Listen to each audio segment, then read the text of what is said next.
hecho los números generan, por supuesto, alarma. De este tema vamos a hablar con el doctor Rodrigo Arces, médico cochabambino, con quien siempre hemos estado en contacto vía Zoom. Él hace una especialidad en Estados Unidos sobre el COVID-19. Nos está acompañando ahora en el estudio de Cochabamba. Un placer, querido doctor. ¿Cómo está? Buenas noches, bienvenido. Un gusto, Ariel. Siempre un placer estar en ATV, hablar con la población boliviana, hablar contigo. Es un placer de acá, desde la Yacta.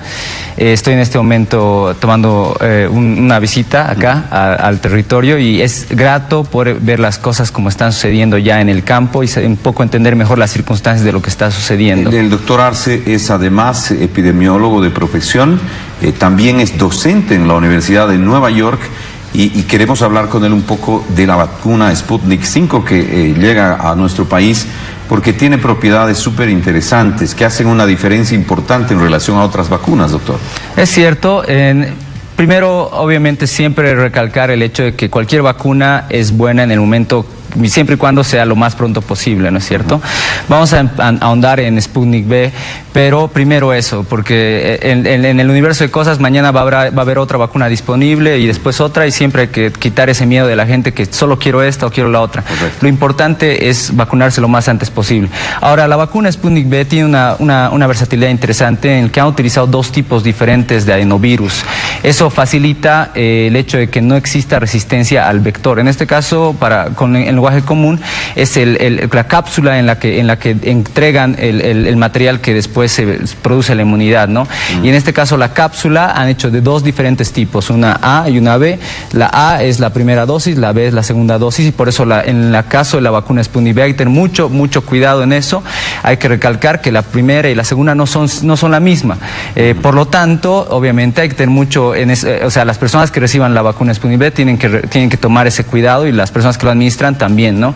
Que la primera no es la misma que la segunda. A diferencia de todas las otras vacunas, en este caso en el mundo, esa es la que lo hace diferente a Sputnik V. Doctor, se dice de todo en las redes sociales. Yo he leído algunos comentarios que decían que ciertas vacunas no son buenas. Como nos decía hace rato, hay mucha gente que cree que se pone una y no se pone la otra.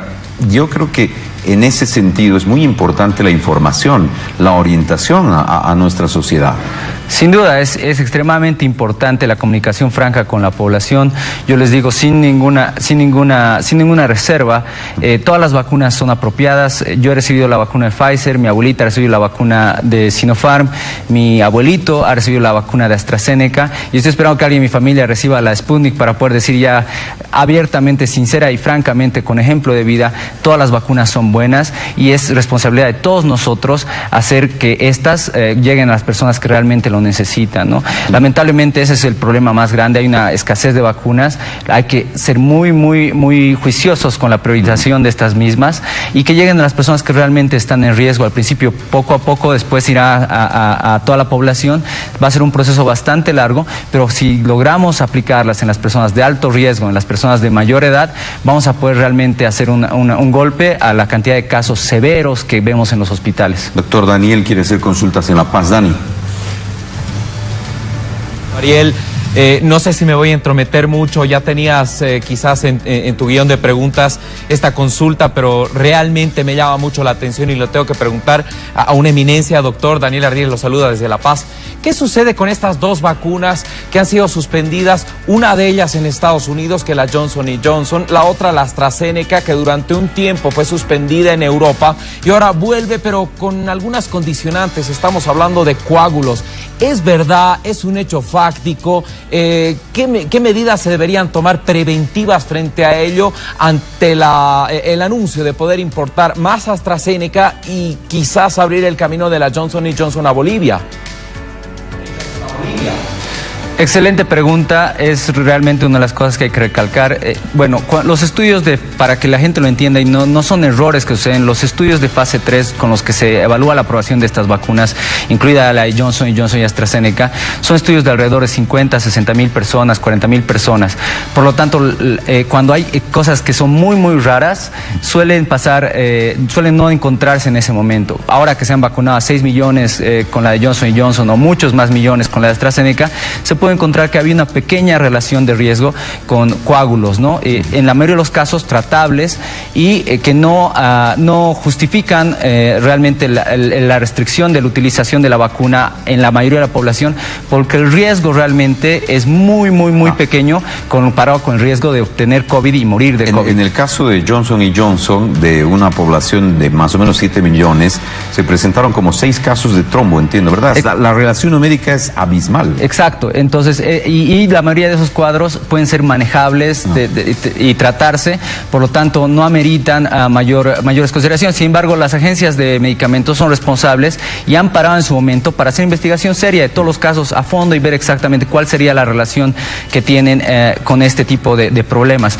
Sin embargo, como ya pasó con AstraZeneca, en lo que va de esta semana va a pasar igual con Johnson & Johnson y va nomás a seguir su vacunación con el resto de Estados Unidos, y esperamos que eventualmente la vacuna de Johnson tiene una ventaja muy importante que sí es importante recalcar y por la que yo diría sería muy interesante verla acá en Bolivia, y es que es de una sola dosis, ¿no? Eso facilita la vacunación masiva y ya evita el problema logístico de tener que hacer otra cita para la persona y que tenga que venir 3 semanas o 4 semanas después. Doctor, igual llama la atención que, por ejemplo, países en Europa hayan recomendado la suspensión de la aplicación de estas vacunas, ¿no? Claro, es parte de la conducta apropiada de una agencia de medicamentos que hace una revisión detallada de cada uno de los casos y después de esa revisión detallada saca las conclusiones con respecto a su recomendación. Pasó en AstraZeneca, pasará en Johnson & Johnson, que solo ahorita en este momento está usando en Estados Unidos, y eventualmente pasará con esas indicaciones y a su uso masivo. En este momento estamos en esa etapa del post-marketeo, se llama, o que es estudios de fase 4, en las que se encuentran este tipo de cosas y se van analizando. Pero hay muchas cosas que causan mucho más riesgo que consumimos todos los días. Sin ir lejos, las terapias de anticoncepción, por ejemplo, en mujeres, tiene mucho más, como 10 o 15 veces más riesgo de coágulos que lo que haría una vacuna, ¿no es cierto? Sin embargo, se usan ampliamente. Probablemente tienes más riesgo de caer de un avión que de tener problemas de coágulo, ¿no? Claro, es importante este dato que nos acaba de dar. Y las otras vacunas, doctor, la China Sinovac, Coronavac, ¿qué características tiene? Bueno, la vacuna de Coronavac junto con la vacuna de Sinopharm son las dos vacunas en este momento que están en el mundo que se utilizan que utilizan un virus inactivado. Entonces, ¿qué significa eso? En los términos prácticos, ya yéndonos fuera de lo técnico, imaginemos que al cuerpo le estamos presentando una pizza y le estamos diciendo que cuando la vea se la tiene que comer, ¿no es cierto? En el caso de las vacunas de vector y las vacunas de RNA como la de Pfizer, Moderna, AstraZeneca y Sputnik, la vacuna está presentando el jamón de la pizza, ¿no es cierto? En el caso de las vacunas de virus inactivado se presenta toda la pizza. Entonces hay mucha más oportunidad de que reconozcan no solo al jamón, sino al queso, la masa, tal vez las anchoas y otras cosas, y por lo tanto son vacunas que tienen un poquito más, son menos específicas que las otras. Por lo tanto, podrían ser mejores contra variantes, por así decirlo, porque el cambio, si digamos le quitas el jamón, sigue siendo pizza y el cuerpo lo sigue reconociendo. Esas son algunas de sus virtudes. Como cada tipo de vacuna tiene su virtud y entra dentro del análisis técnico de cosas que, bueno, pero yo te lo digo porque simplemente para que la gente entienda y también acepte su utilización un poco más ampliamente. Cada una tiene su virtud, en este caso de la de Sinopharm y la de Sinovac tienen esa virtud. Dentro de las dos chinas, la de Sinopharm, que es la que ha llegado al país, de hecho es la que tiene mejor efectividad, ¿no? Con respecto a algunas declaraciones, también haciendo eco de lo que se está viendo en las noticias y lo que la gente está expuesta de los medios chinos, que obviamente han dicho que una de sus vacunas, en este caso Coronavac, tenía una efectividad bastante discutible, ¿no? Pero Sinopharm hasta ahora ha demostrado una efectividad bastante alta con comparación con la otra. En resumen, una vacuna siempre es buena idea.